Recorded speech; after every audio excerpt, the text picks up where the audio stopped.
One thing is certain, legal tech is a growth opportunity. It is changing so rapidly that it now has the potential to touch and improve every arena of legal work. If you're thinking, how does this apply to you? Don't worry, you'll be learning more from professionals who know it best. We have assembled a stellar panel of leaders in legal tech to demystify what it is and what it can mean for your business. The panelists in our next session are Douglas Lusk, CEO and President of National Society for Legal Technology, Ryan Best, VP of Operations and Head of Client Success at Rampiva Global LLC, David Cohen, Partner of Records and E-Discovery Practice and Partner of Zenmo Law, the Future of Law, Casio Shyn, Chief Executive Officer of Alpha Business Commerce. At this time, I would like to call upon the session's moderator, who will introduce the panelists and initiate the panel discussion on the future of legal tech, an opportunity to grow your tech competence. Thank you. So we are going to be talking for the next 50 minutes or so about legal technology, including the future of legal technology and how to grow your technology competence, something that is not taught in law school for those of you in the room who are lawyers. We're going to expand on those introductions a little bit. I'm going to ask each panelist to introduce themselves. And Ying, can we start with you for introductions? She needs a microphone, yeah. We'll share microphones today. Thank you, Dave. And hello, everyone, and my dear co-panelists. It's really a pleasure to finally meet you all. My name is Ying. I am the founder and managing partner of Zenmo Law, and our platform, pardon my voice, I got flu last week. Our platform is a one-stop legal solutions for U.S. attorneys and clients, and we provide a bridge to connect our clients and attorneys so that we can get them an easier way to find suitable lawyers and attorney teams for them. We have successfully developed a Zenmo Law Exclusive Lawyers Network with 300 attorneys around the United States and 50 states. And then all these lawyers are filtered and they are interviewed, and they became one of the best attorneys in the nation to provide U.S. solutions for our clients. And they have an average rating of 9.7 over 10 on AVO, and they have an average experience of 25 years. And also they've got 140 practice areas covered. So this is basically what we do. We're trying to reform the way of human beings looking for the right lawyers, and we're trying to get their human behavior a better and easier way to accessible lawyers resources. Thank you. Thank you, Casio. Hi, I'm Casio Shyn, U.S. Marine attorney and advisor to manufacturing companies and tech companies. In manufacturing, I've dealt with everything from fires, floods, being sued for patent infringement, all sorts of experiences. As an attorney, I've practiced before the bankruptcy courts, tax courts, labor commissioner, board of administrative law. I've done a lot of things as an attorney, but I'm here today because of my experience in technology, web scraping. I advise a company that aggregates regulation CF campaigns. They do web scraping for all the major Reg CF campaigns. And I also have a small business valuation calculator that does web scraping as well. Doug? I'm Doug Lusk. I'm CEO at National Society for Legal Technology. We do technology education, and we teach lawyers and paralegals how to use legal software equipment. Sorry, is that my causing that problem? Okay, so also besides that, well, our curriculum's in 250 universities across the US and Canada, and we have independent students in 11 countries around the world. Also, I work as a professor of law at Fullerton College, Mount San Antonio College, Damon University, and UC Berkeley Extension. And Ryan. Hi, I'm Ryan Trade Best. mics too. I am the head of client success for Rampiva. Rampiva is an automation and orchestration software platform that orchestrates and automates a number of platforms that you already are familiar with, like Relativity and Nuix or Reveal Brainspace. So a big part of my role is onboarding our customers and helping them understand really kind of the upward mobility of the product, and obviously helping them design a maturity path that allows them to reach their goals associated with our software. Thanks, Ryan. And again, my name is David Cohen. I'm a partner at the international law firm of Reed Smith, and I head up the records and e-discovery practice group there. And e-discovery is sort of one of the areas that is most impacted by technology and where some of the biggest technological advances, such as the use of artificial intelligence, have started out in the legal profession. So just to get started on what legal technology is out there and where it's headed, I'm going to go back to the panel here, and let's go in reverse order and ask you each to tell us, you're all working on different types of legal technology. What are you working on and where is it headed? And Ryan, why don't we start with you on that? Yeah, so where we're at is really kind of on the edge case of automation and orchestrating products, and all really kind of from an input to an output perspective. There's a lot of tools out there that lawyers use on a regular basis: Relativity, Reveal, Brainspace. All of those kind of tools are really excellent at doing what they do, but they often rely on either tools upstream from them or downstream from them to create really a salient and congruous output for legal teams to review. So what we do is we look at all of those tools, evaluate whether or not they have the ability to receive API connectivity or API commands, and we script, essentially pull that all together and allow law firms, corporate customers, service providers alike to really create a single workflow that allows all of those products to work harmoniously together.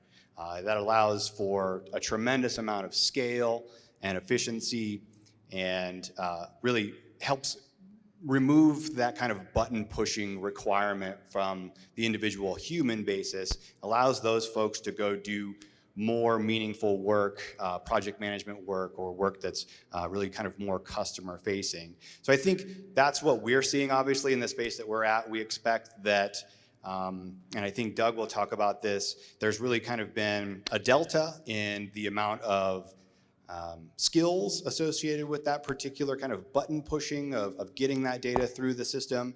And this is kind of one of those ways to level the playing field for so a small law firm really now has the capabilities of a big law firm and those same resources by using a tool that can automate multiple platforms together.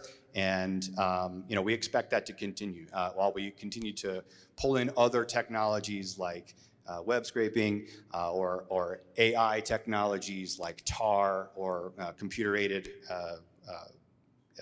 learning scenarios, things of that nature, and really kind of orchestrating more and more products as we go along. It's a good segue back to you, Doug. We focus in technology education because it doesn't do any good to have all these amazing computer software programs that can do things that nobody knows how to use them or know that they exist. So that's what I focus on at the NSLT. We track 640 different legal software specific programs, and new ones pop up on a daily basis. Thanks, Casio. Yeah, so the topic of conversation here, it's the future of legal tech and the ability to grow your competence, right? We have ABA Model Rule 1.1, competence. An attorney must learn the knowledge, skill, thoroughness, preparation, and to provide competent representation. And Model Rule 1.3, the rule related to diligence. And California has certain rules to learn new technologies and to investigate And somewhere within this broad topics, we're here to discuss the technologies, outsourcing, web scraping, et cetera, et cetera. Ying, what technology are you working with? And for us and for Zenmo Law to get adapted to the technology reformation of legal industry, we are basically integrating some technology that can be put into our current three pillars. Our current three pillars. The first one is our 24/7 consultation team, and we are also embedding some of the algorithm to apply AI technology into our customer services to communicate with our clients, identify their needs, and match them with the correct lawyers and the attorneys team with them. And our second pillar is our in-house attorney team, which they provide some transparent and streamlined services where we identify some of the product type of services which can be productized. Some of the most standardized products like registration of a company and some templates for some company standardized material, legal documents, etc. We are also using our technology to put together a template and then let them to fill in their personalized information to create these legal documents. And our third pillar is our Zenmo Network. I don't know why this. Thank you. Our third pillar is our Zenmo Exclusive Lawyers Network, and right now we are creating a system to realize the real-time attorney appointments. But regarding that, that's a lot of topics we're going to talk about. Later, we're going to talk about the code of conduct and the privacy and some of the other risks and threats it's going to bring. There are still a lot of topics to bring into that, but that's our vision, to create a platform to realize the real-time appointment making. So that's a lot of different technology. Still stunned that Doug is teaching on like 640 platforms.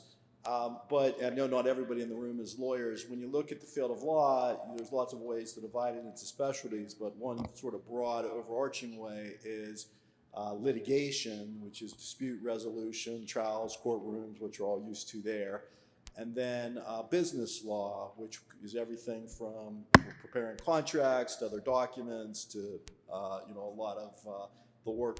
Actually, the majority of lawyers do, but you don't hear about it as much because they're not on TV as much. But Ying talking about the creation of forms using technology so that drafting becomes automated. My particular area is sort of what Ryan was talking about, e-discovery. And just to take an example, I think use the term TAR. TAR stands for Technology Assisted Review. And what we've done historically in litigation and dispute resolution and investigations, it's all about finding the evidence and determining what are the facts, what are the important facts that drive how a dispute should be resolved.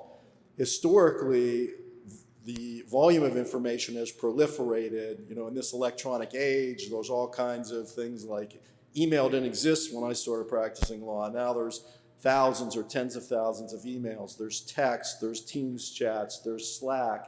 How do you get a handle on all of that data? Well, up until recent years, we had teams of attorneys doing review, just sort of 8 hours a day, looking at documents to determine what's in them. Now we have technology like TAR, Technology Assisted Review, that can substitute artificial intelligence for some human review. We still need lawyers reviewing. I have a team of 60 plus e-discovery attorneys who do review full time, but they can be 10 times as effective because of the technology like Technology Assisted Review. It's also changed the market in terms of who's providing legal services, because people used to go to lawyers or law firms for their legal services. But in recent years, not even that recent, dating back more than a decade, now there are alternative legal services providers. And these are not law firms. These may be companies that are owned by non-lawyers. And certainly there's many of them in the field of e-discovery that are providing services. And in addition, many companies have developed in-house legal departments to where corporations have lawyers in-house that are doing a lot of the legal work and managing outside counsel as well. So you have three different groups that are providing legal services: the traditional law firm lawyers, the in-house corporate lawyers, and now these alternative legal service providers, or ALSPs. So Ryan, I want to turn it over to you to address the question: what is the role of these different providers as it relates to technology, and where do you see that heading? Do you see the ALSP share of the market increasing? I do. Sorry about the microphone problems here. I do see that share growing. I think each of those three distinct groups have different priorities and different operating models and different things that they base their decisions on. Whereas an ALSP is probably mostly focused on strict process, repeatable process, getting a good solid result, really at a minimum cost for their customers. An in-house legal team is obviously really interested in keeping the crown jewels secured, whereas a law firm is certainly, I think, long-term, seemingly the relationship is what wins and lasts the longest. So I think the ALSPs are certainly making an inroads there. I expect that they'll continue to grow and to build process there. I think, it really boils down to the economics of it. If you have the money to hire a big Reed Smith, you might do that. If you are finding you're a small company like ours and you really need to just transactionally go through some things, an ALSP might be a better approach for you. So I think it's really good to see that all of those markets are kind of being served, and more than one option for big and small companies. And it's not just individual options, but very often team approaches. Like right now, I'm working on matters with in-house counsel and ALSP, so it could be like a three-way partnership. Doug, you do training. Who are your customers for that training? Is it the law firm lawyers or individual practitioners, in-house counsel, or are there a lot of non-lawyers who are doing the training as well? Well, we mostly focus on schools, just because that's where they're really focusing on training. When you get out into the practice of law, the problem is they're so busy practicing, they don't spend any time training. We will see firms come on board if they're adopting a new software program. So they're wanting to train the entire firm all at once onto the new platform. We see a lot of independent lawyers and paralegals when they're trying to move to a better firm. So they're trying to up their skills and improve their resume, where they can then get out there and show that they're ready to hit the ground running and can bring value tech-wise to the new firm. But mostly we focus law schools and paralegals, because that's, if we can, sometimes we can't teach the old dog the new trick. So we go find the younger blood before they know any better, and we kind of get them set on the right path. So Casio, not that you and I are old dogs necessarily, but when we went to law school, there weren't any of those technology training courses. Am I right? Did you have any technology training courses in law school? I did not, right? So there's this huge divide between what we learn in law school and the tools, the technology that's currently out there. And the question is, what technologies should attorneys learn to be competent? That's one of the core questions. Traditionally, the area has focused on e-discovery, document review. But should we learn additional technologies, such as ones related to web scraping of social media sites, if you're in a divorce case and your client tells you, I think my husband is cheating on me, do you have a duty to investigate social media sites? That's a question that the ABA rules, I don't think they really addressed, and the rules are outdated. So this is almost a case of first impression. But that's why we're here, to discuss these things. And Ying, in relation to that, and the rules of conduct and codes of conduct, what do you see as the biggest threats and opportunities that technology is bringing to the legal field at this point? Well, for us, we are a alternate service provider, and we are non-lawyers. Although my partner is a lawyer, when we are collaborating with all those top attorneys around the globe, and there are usually some ABA rules and some ethics problems that they are concerned about. Especially, for rule number one, lawyers can never share profits with non-lawyers. So how are we gonna discuss about the dividends? How are we going to share the profits? There cannot be a referral fees, and this has been a very everlasting problem that we wanted to discuss with the attorneys. But there are some other invented new ways of the shares problem. For example, if we're going to handle the bill problem, and then we can provide with the translators, paralegals, and some other legal assistants throughout the communication process. And because our primary target audiences are some international individuals and some international ventures. So in that way, we can provide a consultation fee or a service fee added up with the attorney fees. And because we are transferring a lot of cases to our partnership attorneys, and there can be a discounted, like a family and friends discount, because we are getting them a lot of cases. So that can be part of the margin cost that can be reducted. So there are a lot of ways that we're still in conversation with the attorneys about how we're going to share the profits.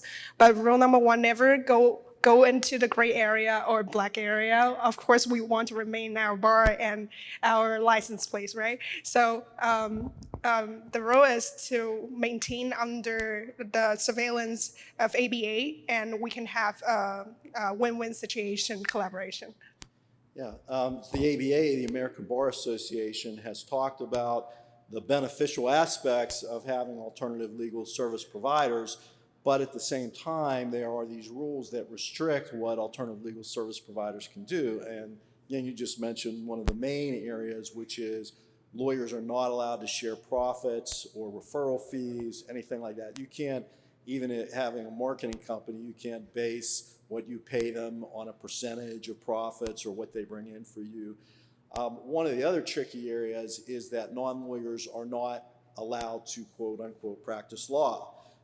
And no company that engages in alternative legal is allowed to practice law if it is owned at all by non-attorneys. Any company that practices law has to be 100% attorney-owned.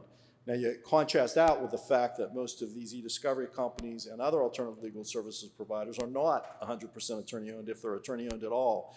So typically they can still do what they do, but they have to operate under the supervision of attorneys. And Ryan, can you talk about that at all in terms of how that impacts your business? Yeah, well, maybe.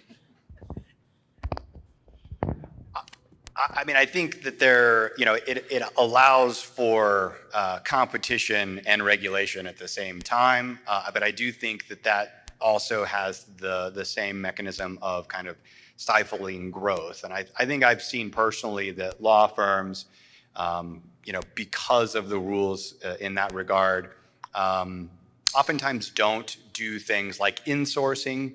They won't bring in these services for e-discovery processing or investigations or really any of your kind of corporate workflows.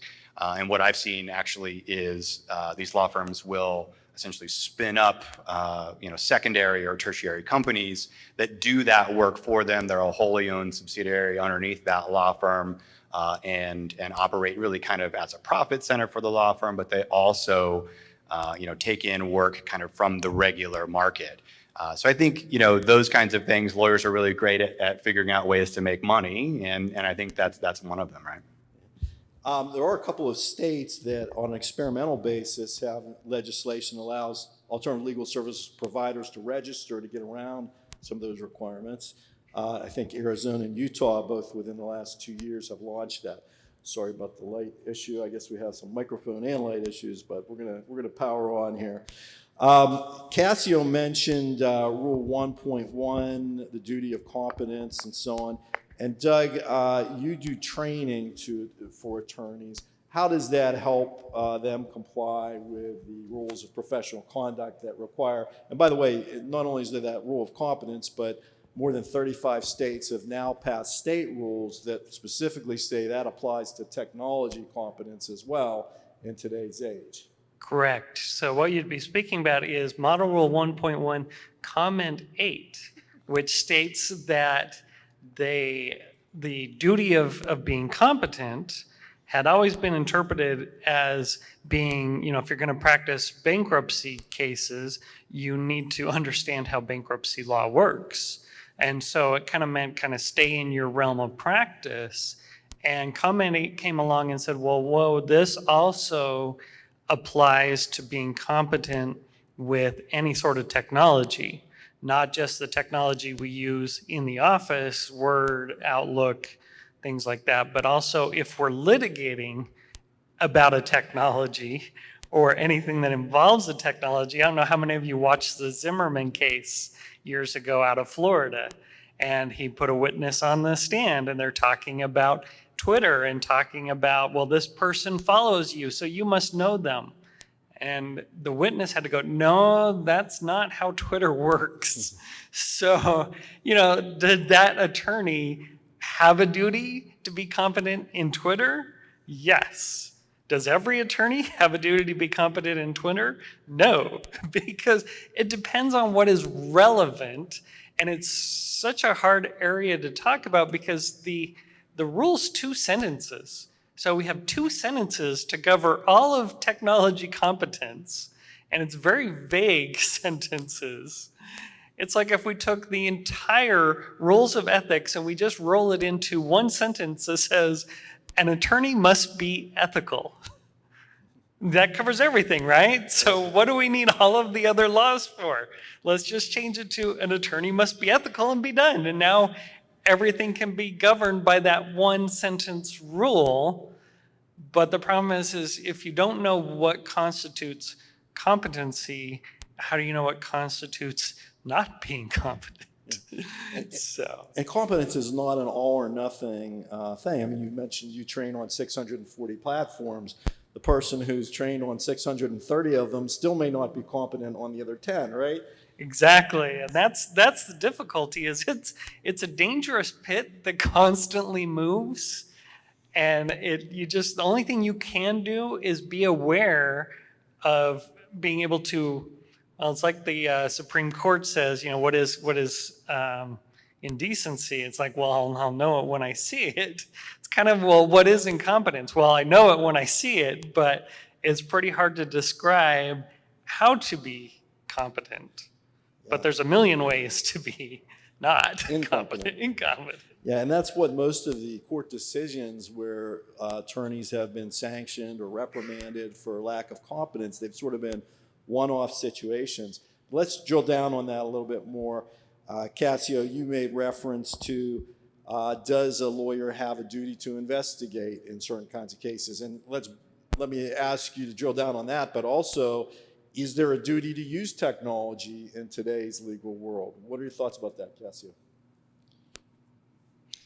In California, rules of professional responsibility, the Rudder Guide says that failure to investigate can be grounds for a state bar ethical issues, complaints.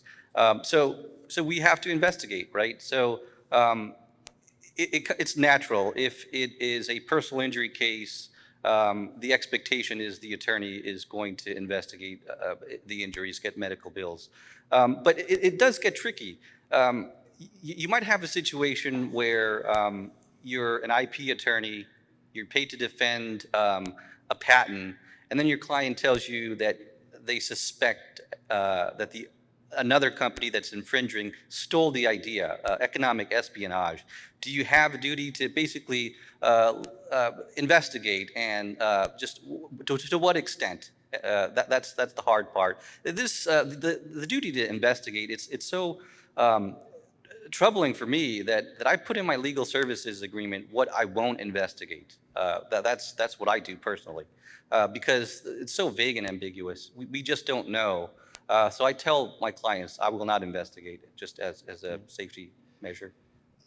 And in light of how difficult it is for attorneys to be competent in everything, in all technologies, is that a reason to bring on other professionals? You may not investigate, but if you're aware of other companies that can do that investigation for you, then you can help connect those with a client and use them as support services on your cases, right? Yes, certainly. You could do it internally, but do you have to hire third parties? I don't believe so.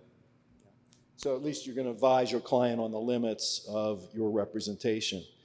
So Ying, a lot of legal services are performed by lawyers, but a lot of them in today's day, especially with people wanting to save money, you not only have alternative legal service providers, but you also have paraprofessionals. We've talked about the fact that there's in-house lawyers, outside lawyers. What is the influence on technology on the different legal industry personnel? And is it all about the lawyers, or what about the paraprofessionals, the paralegals, and so? While we are in the transition of law to 1.0 to 2.0, well, web has already came to its 3.0 phase, but undoubtedly, law is still in its development state of getting into a technology-driven industry phase. Because when, for example, if we are thinking about getting delivery, and then we know we can go to Seamless, Uber Eats, if we want to get some share rides, and then we know we can go to Lyft and Uber. But if we want to go find a lawyer, we don't know where to go. There's not such a place where we can integrate everything, all the resources that you're looking for when you want to get a lawyer. And so from this point of view, we are still in a very early phase of adapting into the technology. We're still discussing the ethics role and what we can do to increase our attorney competence. And some of the other areas like bankruptcy, litigation, and even judges, international arbitrators, they are starting to apply AI to substitute the personnel in this industry. But from my point of view, I recently just read an article about how AI can reform the different industries. And for law, it's a very low rate to be substituted by AI or some other forms of technology. It's essentially a personnel-driven industry. We need to depend on all those expertise and all our professional experiences to provide services to our clients or some other people who have their legal demands. So for some basic jobs, for example, paralegals who are dealing with maybe translation and case tracking and billing system, these can be substituted by technology. And there are some other softwares and some platforms that can be applied to these areas as well. But if you're going on court, litigation, judges that have to, judge on a case, then these, from what I saw, we're still far away from being substituted by robots or artificial intelligence. And I'm going to get into that question. Do we lawyers have to fear being replaced by artificial intelligence? But first, I want to bring up a couple areas actually that have been in the news in terms of technology competence. One is the Alex Jones trials. So you all may recall the Sandy Hook shootings, a tragic situation that happened in Connecticut 10 years ago or so, where a number of school children were shot and killed by a shooter. The conspiracy theorist Alex Jones suggested that shooting never really happened, that it was made up conspiracy to fight against guns. And he had a number of followers on his podcast, InfoWars. And what ended up happening was he accused the parents of the Sandy Hook children of being actors. And they ended up being stalked by some of his listeners. Some of them faced threats and were even shot at. So they filed defamation claims against him, and there were 2 trials within the last few months. One of them, one family had sued him in Texas. The other one was in Connecticut. In both cases, he violated the discovery rules. He failed to turn over evidence he was supposed to turn over, including text messages that he had on his cell phone he was asked to turn over. He claimed that he had no text messages relating to the Sandy Hook shootings. But then his lawyer, a Texas lawyer named Alex Raynal, turned over to the other side accidentally the entire contents of Doug Jones' cell phone. And it proved, among other things, that in fact he did have lots of texts relating to Sandy Hook. He found out about this during the trial when, on cross-examination, the lawyer that got the messages confronted him about lying about this. And he gave some smart answer about, oh, I guess this is your Perry Mason moment. In any event, as you may have seen in the news, both cases resulted in massive verdicts against Doug Jones, a total of over $1 billion, including punitive damages awarded to the family, the parents of some of the children in that tragic situation.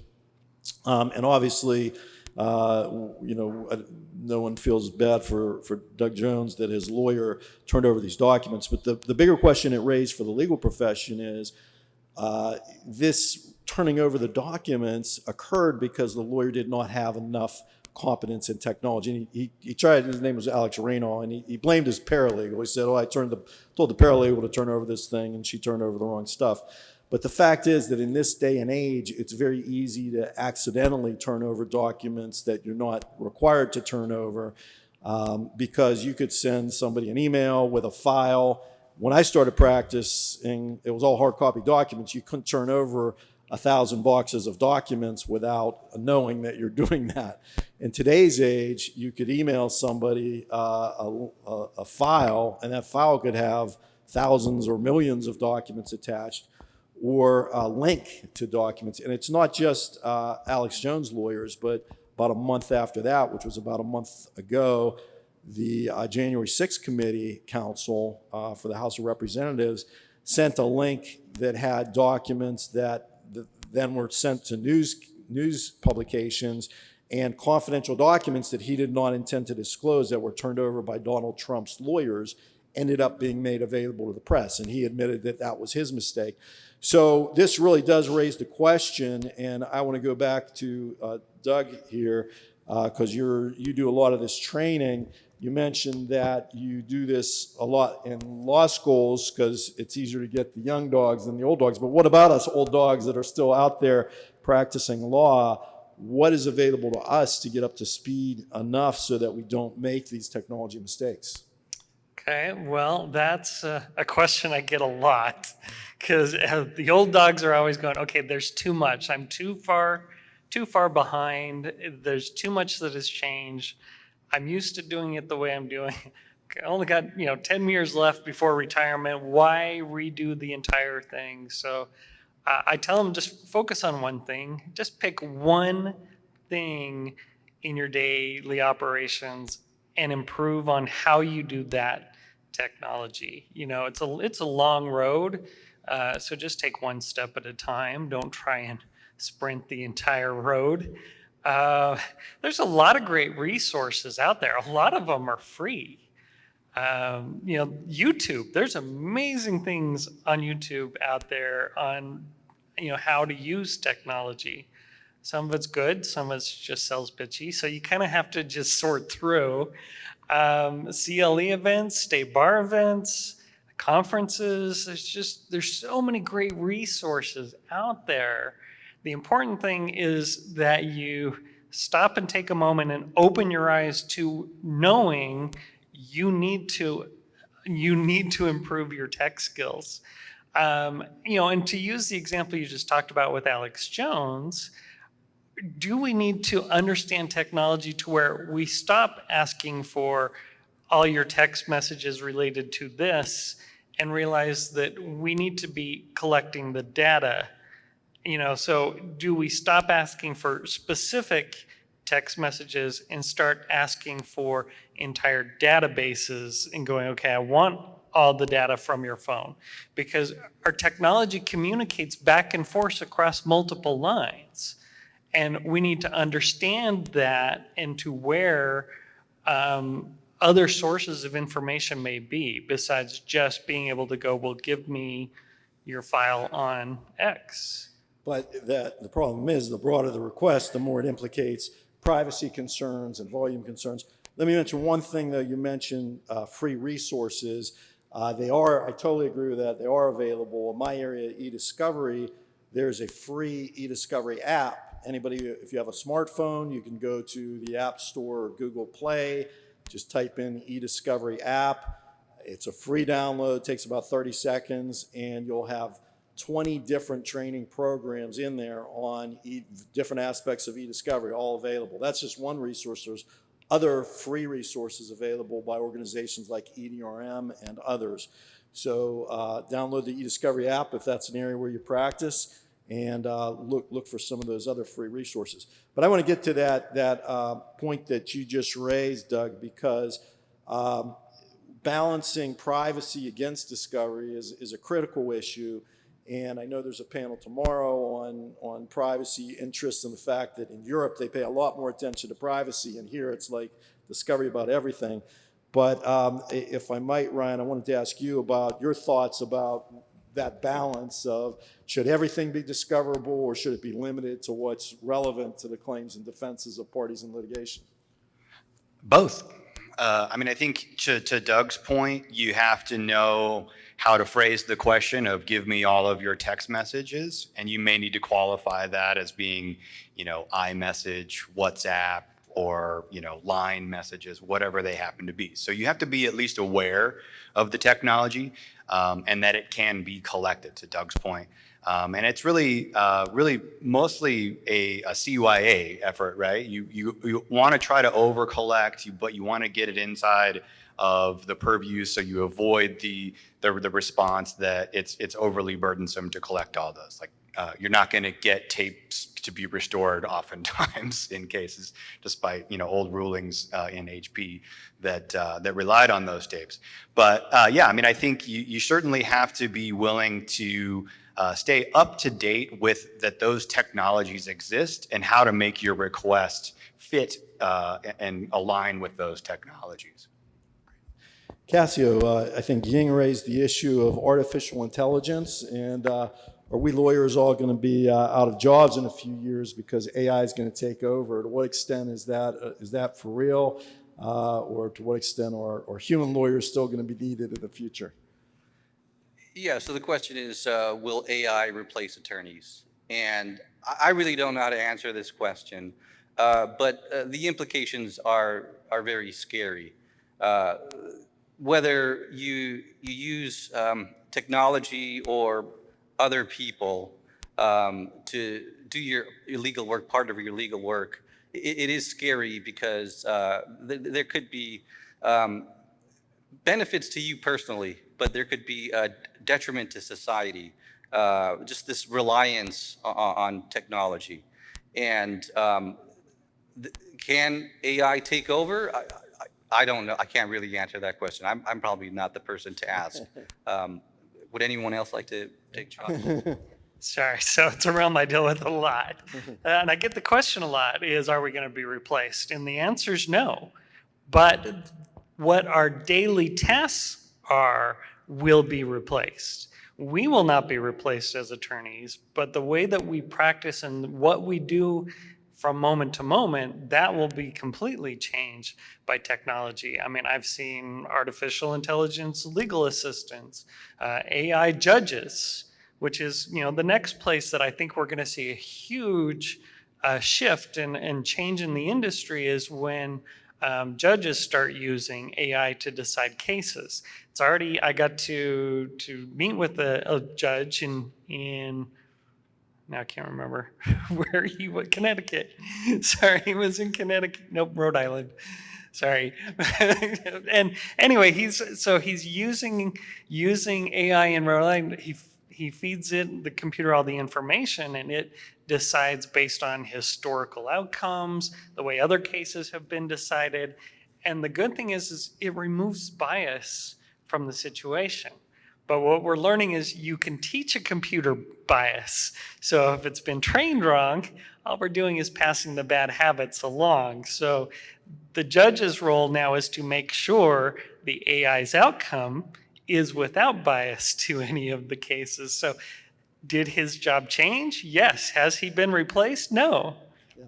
And that's interesting because it's not always easy to find the bias in AI because you don't know exactly how things work within the black box. But there have been some experiments and projects where judges have tried to use AI for bail decisions, to set bail in criminal cases, also for some sentencing decisions.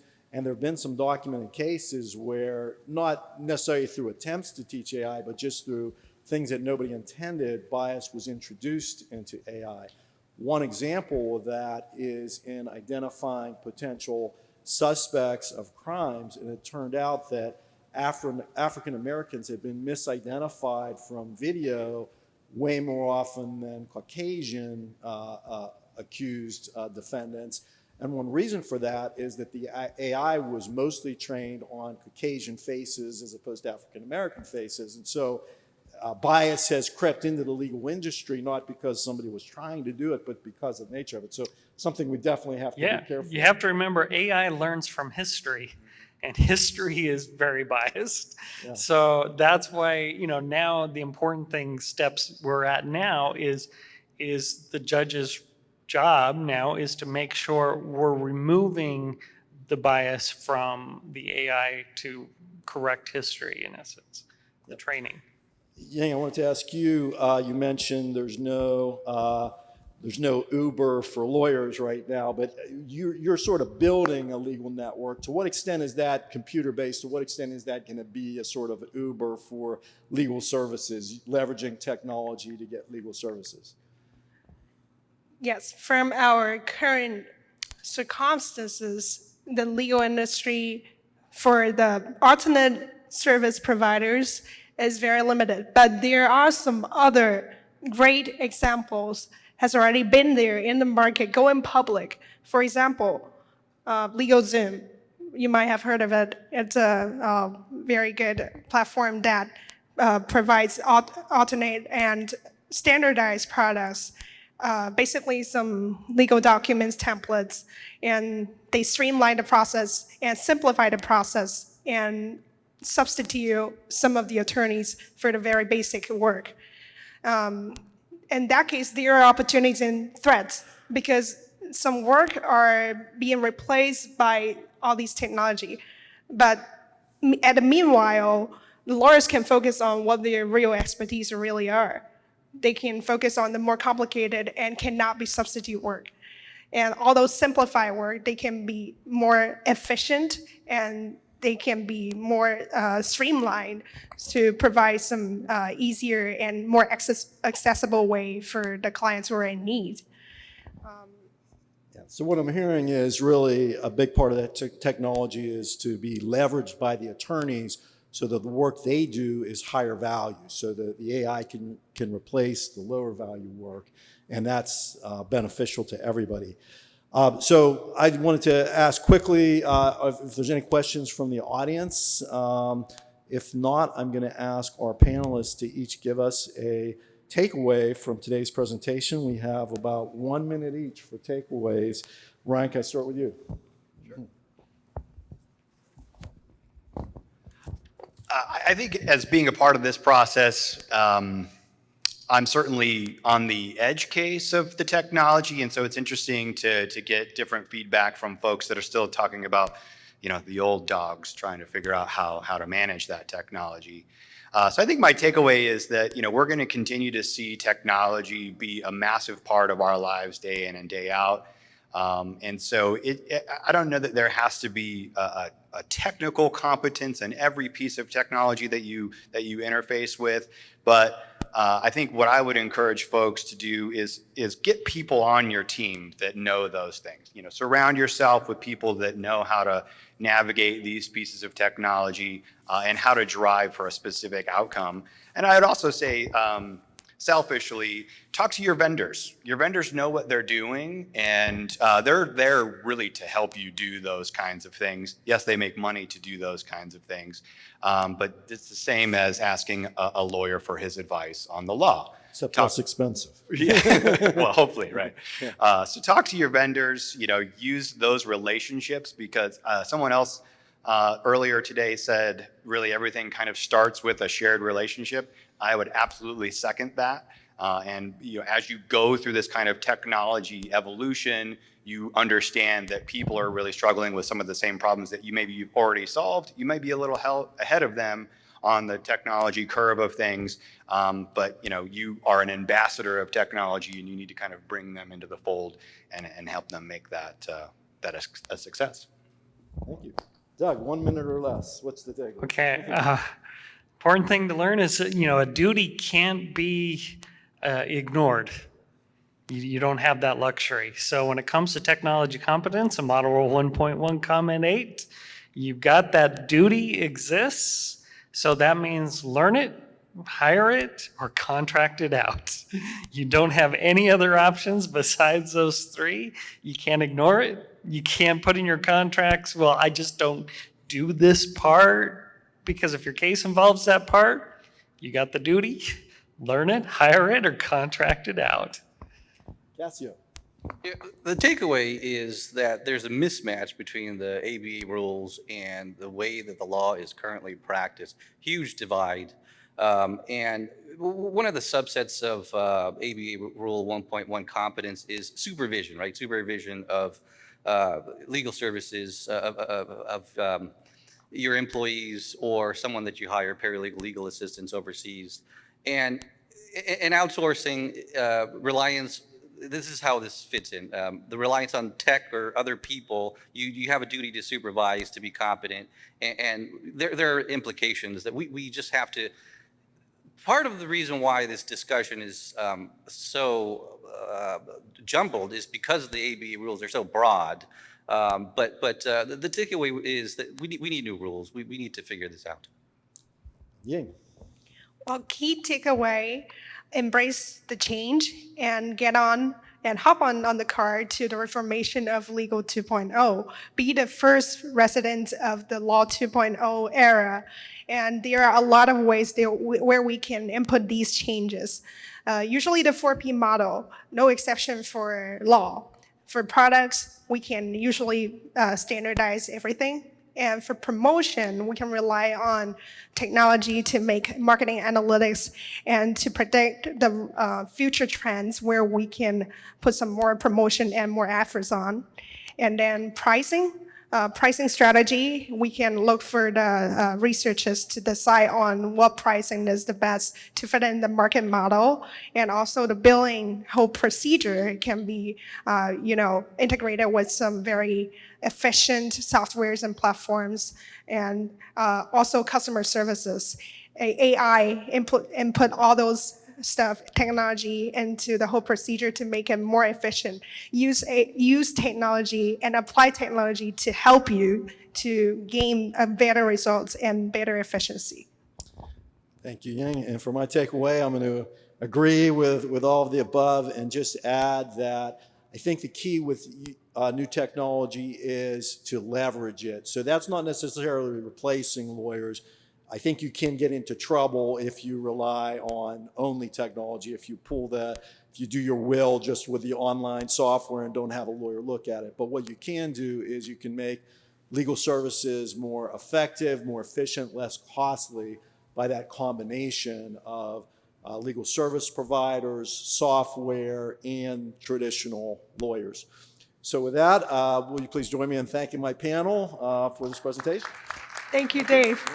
Thank you, everyone.